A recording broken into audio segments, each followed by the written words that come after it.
Assalamualaikum and good afternoon. Today I wish to speak on a matter of some importance to our nation, the role of Malaysian government as a guardian of Islam. While the intent to uphold and protect the sanctity of our faith is commendable, it's desirable, there is a growing concern lately that the government approach has become counterproductive.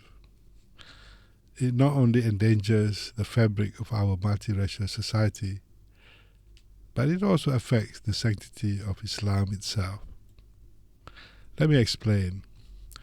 The Department of Islamic Development, Jakim, has undertaken extensive measures to regulate the behavior of Muslims, delving into minute details such as guidelines for food and eating places, attending non-Muslim funerals, festivities.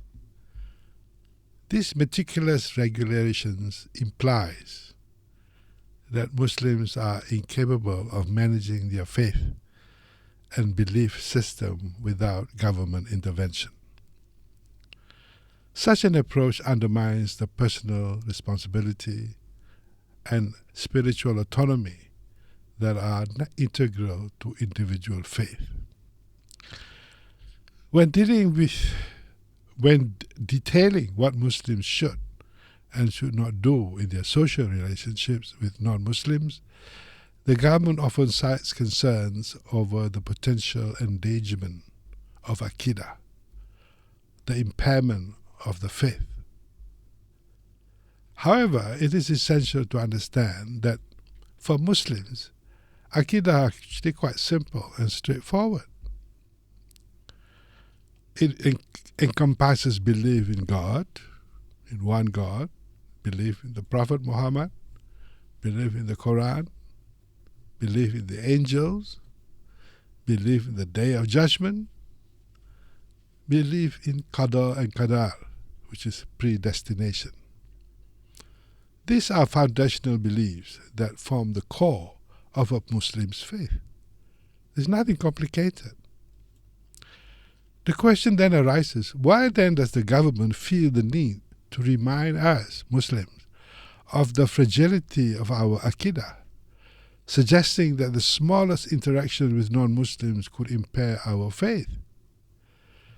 This perspective not only underestimates the strength and resilience of individual belief, but also fosters unnecessary divisions within our society. Our Prime Minister, who portrays himself as a Muslim scholar, philosopher, and a man of literature, surely understands that Malaysian society thrives on harmony and mutual respect. Too much of a role played by religious bureaucrats endangers that can lead to acrimony and resentment among the races. It can threaten peace and unity that we have long cherished. As an example, let's look at the Hindu community. They will soon celebrate Thaipusam. Their dedication to Lord Murugan involved significant sacrifices, repentance, and seeking blessings through practices such as walking long distances to the temple, Batu Cave, and long periods of fasting. Their commitment to their faith is absolute. Yet there is no government in the world, not even India, that feels the need to protect them out of concern that their faith might be diminished. You see, the path to spirituality is a personal journey. It must come from within the believer. While the government intervention may serve political purposes, it does little to augment the faith of the true believers.